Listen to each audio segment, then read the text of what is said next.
How to fix Discord mic not working.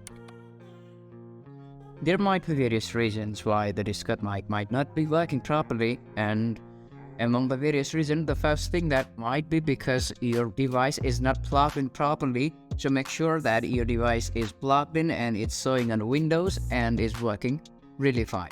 And after that, go to settings here and go to voice and video, and in the input mode make sure it's on voice activity.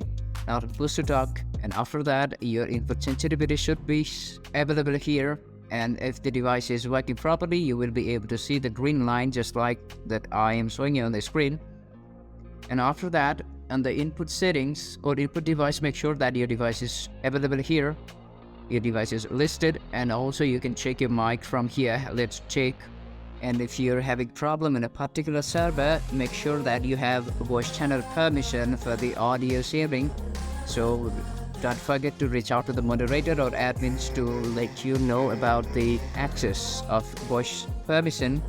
And after this, go to Windows settings and go to privacy and security.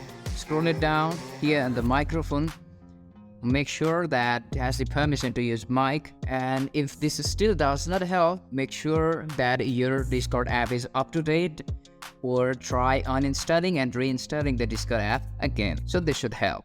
And if you find this tutorial helpful, to subscribe and don't forget to leave us a like and comment. Till then, I'll see you in the next tutorial. Thank you.